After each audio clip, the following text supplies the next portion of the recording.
papel do plano diretor. No fundo, o que eu quis dizer é que essas diretrizes, né, eu falei, apresentei, mostrei para vocês, elas só podem, então, se efetivar, né, a partir, então, de um plano diretor. Né? Então, com a existência do plano diretor, é o plano diretor que vai, então, conseguir, a partir da sua constituição, né, a definição dos seus objetivos, ações, instrumentos, é ali que essas diretrizes, então, elas tendem a se efetivar se realmente, né, as ações foram desenvolvidas, os instrumentos aplicados. Né? Então, a gente tem aí, isso aqui, o língua passado, que você já deve saber, né, quais são os municípios que têm obrigação de fazer plano diretor. Né? A gente, dentro, né, de todo esse conjunto de diretrizes, a gente destacou, né, quais foram, então, as maiores conquistas com a aprovação do Estatuto da Cidade. Né? Dentre todas as diretrizes, quais são aquelas que a gente considera realmente as mais importantes? Então, uma primeira é o fato de o Estatuto da Cidade, a partir das diretrizes e instrumentos, possibilitar que o plano diretor determine a indução do desenvolvimento do plano. Né? Essa indução não é apenas através de uma relação de obras e intervenções que devem ser feitas, mas é através dos instrumentos que também se aplicam à propriedade privada. Né? Então, esse fator, né, é de fato um fator de transformação e paradigmático para a gente repensar as nossas cidades e pensar as cidades do século XXI. Né? A outra conquista extremamente importante é a conquista da possibilidade de redistribuição dos investimentos. Como nós vimos aqui, né, no caso de Natal, por exemplo, muitas cidades ainda não se utilizam disso. Né? Mas muitas se utilizam. Né? O município de São Paulo, por exemplo, tem se utilizado bastante do instrumento da outorga onerosa. A outorga onerosa ela já está há muitos anos sendo aplicada e todos os recursos lá da outorga onerosa estão sendo reinvestidos em redução de favelas. E não é pouco dinheiro que está. Né? É que, lógico, para a dimensão de uma cidade como São Paulo, o recurso não chega a mudar o panorama dos assentamentos todos. Mas o fato é que o poder público ganha uma nova possibilidade de investimentos. Né? E a partir, então, dessa redistribuição dos investimentos. A democratização da gestão, que também é uma outra conquista importante, né? E que nós estamos começando ainda a desenvolver, e a possibilidade de promover a revolução fundiária, né? Que é aberta pelo Estatuto da Cidade, embora o Estatuto da Cidade defina aí instrumentos importantes, né? Como o uso de capital coletiva e a posteriori ao instrumento, a promulgação da medida provisória 2220, né, da concessão especial de uso para fins de moradia, que vai depois culminar em uma série de outros instrumentos que a gente tem, instrumentos, normas federais, que vão facilitar, vão simplificar e dar novos caminhos, novas possibilidades para realizar a regularização fundiária. Né? Então, essas são as grandes conquistas e eu imagino que estas sejam as grandes questões, os pilares, né, em relação ao novo modelo de plano diretor, de planejamento, que devem ser incluídos, então, nesse processo. Né? Bom, eu vou passar muito rapidamente, porque eu acho que, agora a gente falou das diretrizes, a gente já explicou um pouco essas coisas. Né? Essa primeira questão está relacionada a essas quatro conquistas, de que é frisar bem que, né, o direito de propriedade não confere ao proprietário o direito de ferir interesse coletivo. Né? Então, no direito civil, né, e o direito urbanístico, que é uma sequência do direito civil, a ideia de que o direito de propriedade é desassociado do direito de construir. Né? E o direito de construir, ele é o direito que está determinado e circunscrito a toda uma norma legal de regras que devem ser cumpridas, porque isso tem que estar disciplinado e ordenado para a coletividade. Né? Então, enfim, a gente tem aí toda uma questão relacionada com a ociosidade dos imóveis. Né? E essa ociosidade ela tem que ser combatida no processo de plano diretor, uma vez então que esse direito de propriedade não confere o direito de construir da forma como o proprietário vai entender. Né? Então, a questão do imóvel ocioso e a questão dos impactos negativos por determinadas atividades, que essas devem também estar circunscritas aí no processo de controle. Então, a questão da ociosidade tem a ver com a indução, porque eu vou aplicar instrumentos para trazer essa terra urbana para uma função social, e a questão dos impactos negativos através de instrumentos de controle, porque eu circunscrevo através de toda uma legislação de desocupação do solo, parcelamento, a propriedade a seguir regras específicas. Né? Essas decisões sobre funções sociais incidem sobre o valor das propriedades. Né? Então, como a gente já falou, o investimento do poder público valoriza o imóvel, valoriza a propriedade e valoriza, não é, as benfeitorias que são feitas nesses imóveis. Esse valor, essa valorização, ela tem que ser redistribuída. A partir dessas diretrizes do Estatuto, a ideia de que haja uma redistribuição dessa valorização. Né? É aquela coisa da redistribuição dos ônus e benefícios, que a gente já falou. Né? Os instrumentos de democratização da gestão passam, né, como eu já falei também, não só por uma participação passiva, mas de fato uma atuação sobre o processo. E eu aqui eu só queria destacar uma coisa. Né? Eu já falei sobre a participação também na execução, no acompanhamento, mas para isso é muito importante, não é, que a gente tenha a garantia deste item aqui, a democratização das informações territoriais e urbanas.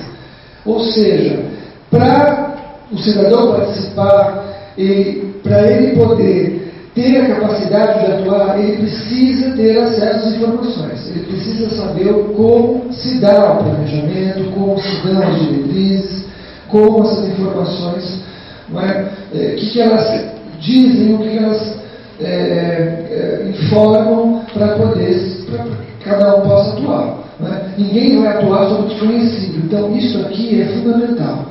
Né? Ou seja, por exemplo, né, sistemas de indicadores. Né? A gente tem lá em São Paulo um instituto que chama Nossa São Paulo. Eles fazem um trabalho de acompanhamento das ações municipais, do poder público, através de indicadores.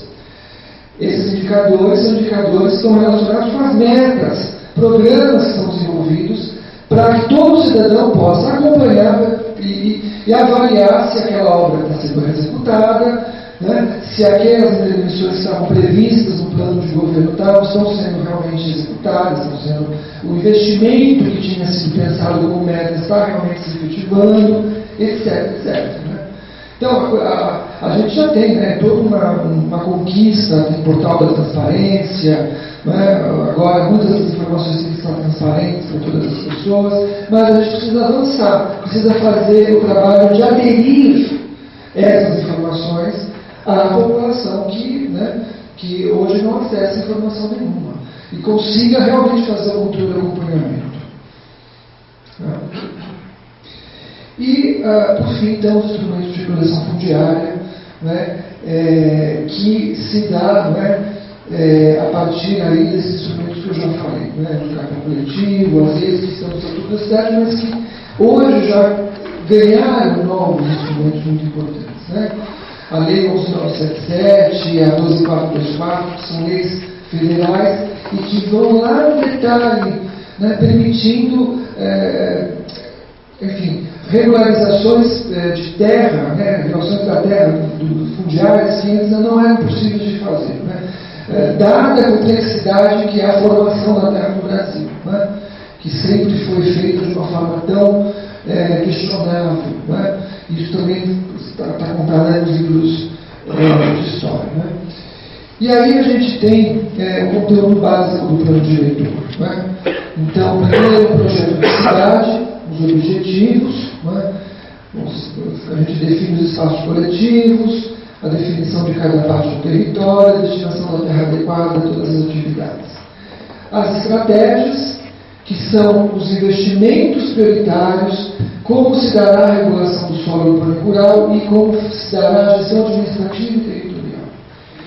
E, por fim, os instrumentos. Os instrumentos é como eu consigo executar essas coisas, como eu consigo implementar, não é, esses objetivos. Então, os instrumentos que estão aqui são os instrumentos que já estão colocados dentro da cidade e que devem, né, passar por um crivo do processo de planejamento, devem ser especificados no instrumento do plano diretor. Não basta copiar os instrumentos como eles estão lá. Eles têm que passar por um filtro técnico, comunitário, para que esses instrumentos tenham aderência ao território e estejam condizentes com a situação peculiar de cada lugar, né? Então, a gente tem um plano diretor que vai definir a destinação social, econômica e ambiental dos territórios. Essa destinação, ela é palpável, né? Ela é delimitável, mensurável, né? Portanto, não é uma peça abstrata. A gente consegue visualizar efetivamente a concretude do plano enquanto definição de estratégias, né? E a gente faz, tudo isso é feito independente de quem é o dono, né? Isso é muito importante, porque às vezes, né, as estratégias são pensadas, muitas vezes o proprietário fala, bom, estão querendo me ferrar, né? Estão querendo delimitar isso como sendo compulsório, isso, né? E não é esse o objetivo. O objetivo é atingir, né, a coletividade e o bem-estar de toda a população, né? Então, mais uma vez, essa questão do direito de propriedade de construir. Aqui é só um exemplo, um pequeno desenho, né, uma situação bem fictícia e bem simplificada, né, uma situação como essa, quando o processo, né, de construção de cidade, quando a gente tem a fazenda, né, a terra da igreja, a fazenda do ciclano, a fazenda do fulano, e isso vai, então, sofrer o processo. Aqui a gente tem uma outra fazenda com remanescentes de vegetação, né, uma pequena favela se formando e tal, e isso vai, né, conhecidamente sendo parcelado, né, sendo urbanizado, isso vai se transformando em cidade, né. Então, qual que é um pouco o papel do plano diretor, uma vez que a cidade já está lá, né? A cidade já existe, já foi parcelada, as coisas já estão mais ou menos definidas, começar então a realmente fazer esse exercício de definir as partes do território. O que elas vão... Isso aqui, né, aparentemente, como vocês estão vendo, vocês vão falar, isso aqui é um zoneamento. Não.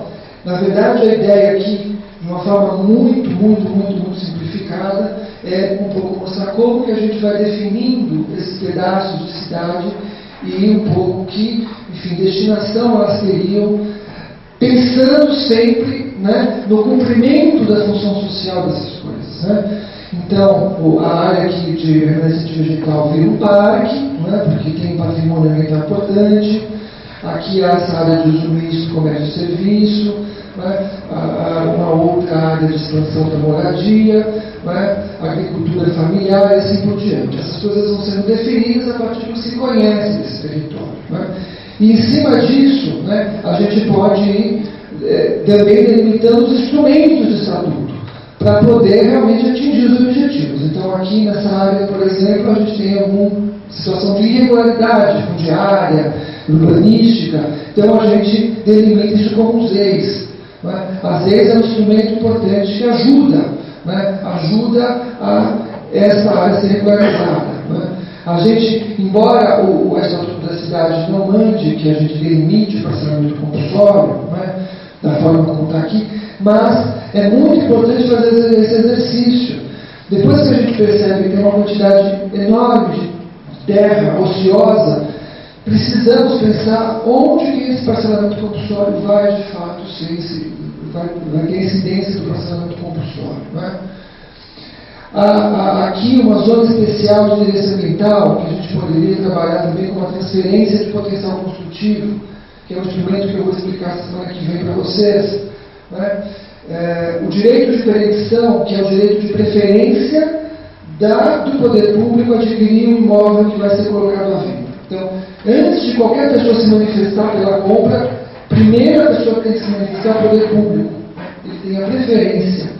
Então, o direito de permissão aqui, numa área ao lado do hospital. O hospital vai se expandir, a prefeitura precisa de uma área para expandir o hospital. Então, ela quer que essa área seja uma área que ela tenha preferência na compra. Né? A outorga onerosa do direito de construir, que vai permitir, então, que eu faça a distribuição dos outros benefícios. Né? Então, esse aqui é um exemplo muito simplificado, mas só para vocês entenderem um pouco, né? Qual é, de fato, o desafio do plano diretor? Não adianta o plano diretor ser, né, um palavratório, né, de discursos e objetivos que ninguém entende o que são e abstratos. Ele tem efetivamente que se traduzir em propostas, em delimitações territoriais, né, como a gente vê aqui. Tá certo? E aí é isso que dá, então, é isso que a gente tanto espera, que é a questão da auto-aplicabilidade dos instrumentos de regulação do solo urbano. Não é? É isso que vai dar essa auto-aplicabilidade, tá certo? A destinação de cada porção do território, feito em mapas, né? Os instrumentos políticos com perímetros, que operam estratégias específicas, etc. Não é? Então, basicamente, o plano diretor ele vai se dar nessa sequência. São os eixos, as propostas, os instrumentos e a demarcação do território. Né? Ele vai ter essa sequência aqui. Né?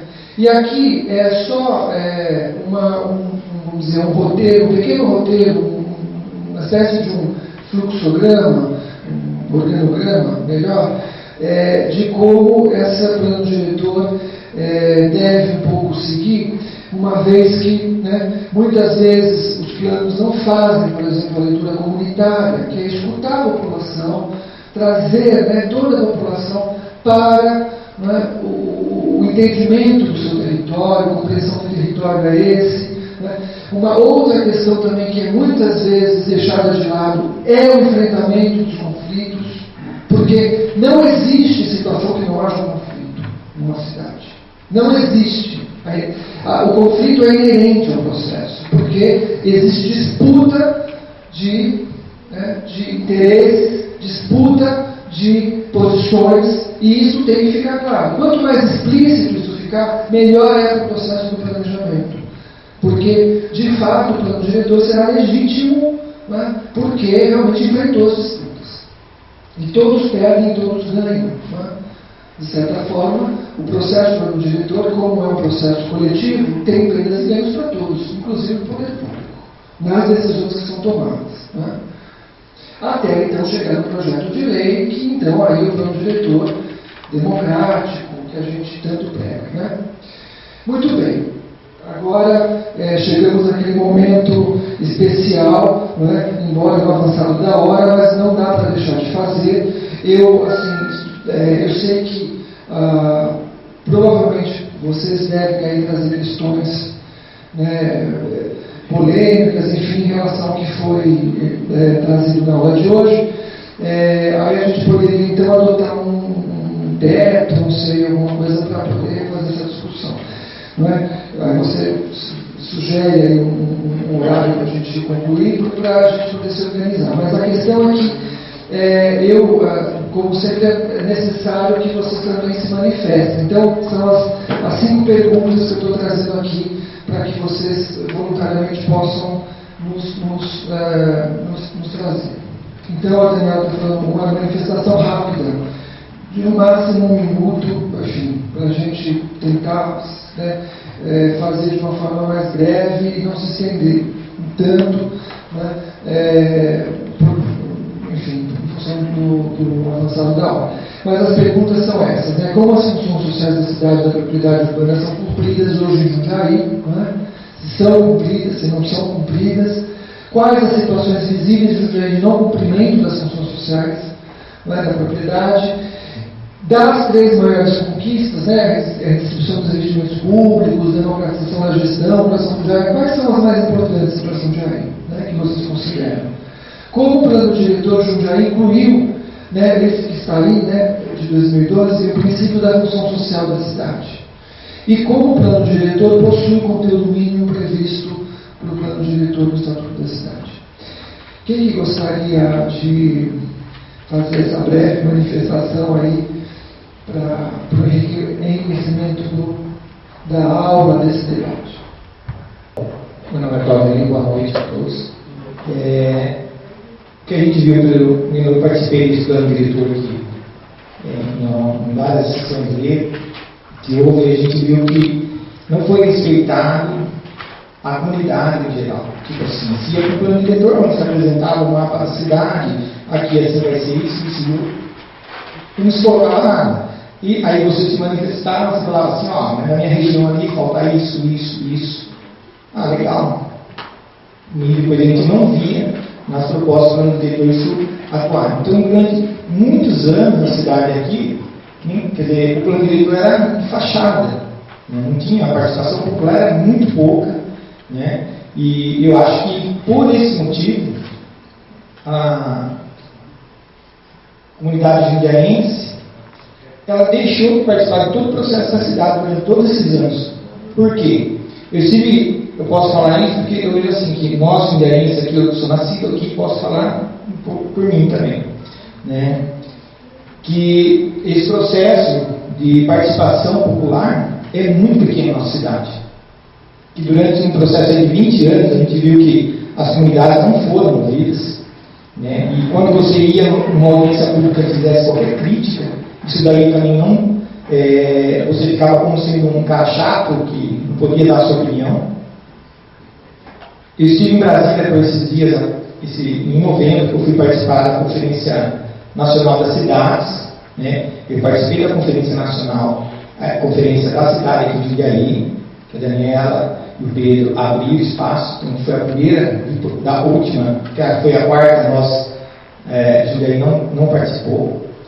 Então essa seria a 5ª conferência, né? Aí a gente foi para a estadual, depois de lá a gente foi para a federal. Eu tive a oportunidade de estar aí como representante de lá.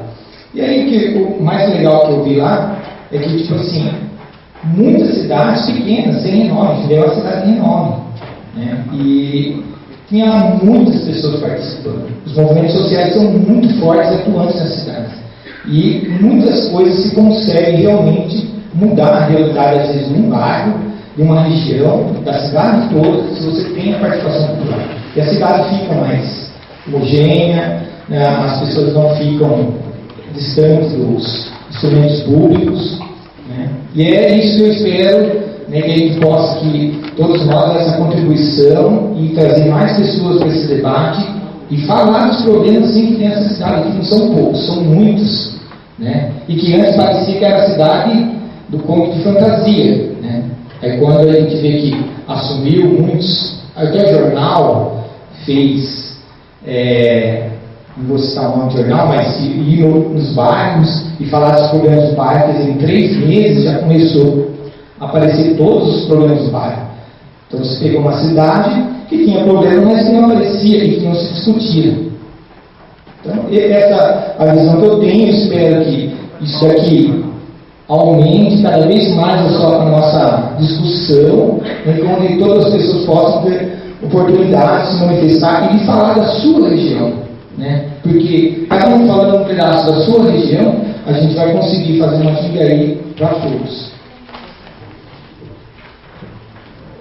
Pessoal, boa noite. Eu queria colocar alguns pontos aqui.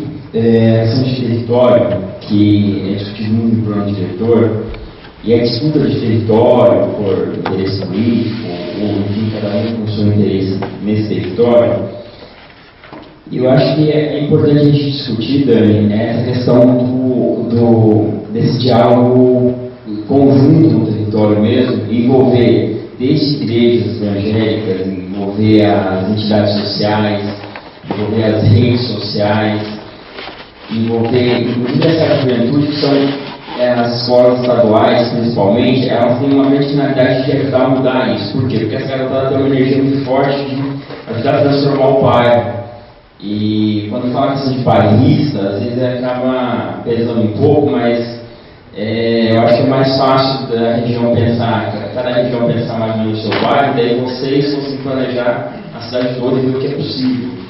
A gente tem muito problema que assim, um reclama de problema, outro reclama de outro, cada um vai atrás do que lhe interessa, mas da coletividade toda, são poucos que trabalham nisso. E isso para a gestão, para o governo gerir isso é muito difícil, é muito complicado.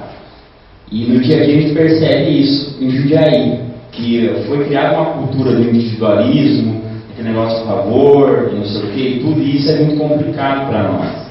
Porque você não consegue avançar. Você começa a avançar numa ponta, de repente vem alguém e puxa para outra ponta. Enfim, é isso. E aí, esse diagnóstico, por exemplo, o bairro que eu moro, a gente fez uma normalmente quantas residências tem no bairro, quantas famílias tem no bairro. Então, a gente levantou isso, tem esse dado, essa informação, porque todo mundo fala assim, tem 50 mil pessoas, mas é 50 mil, é 30 mil. O Dirceu bem sabe que a região do Vetor Oeste lá, ele fala em 60, depois falou em 120 mil, né? Cadê o Dirceu lá daqui?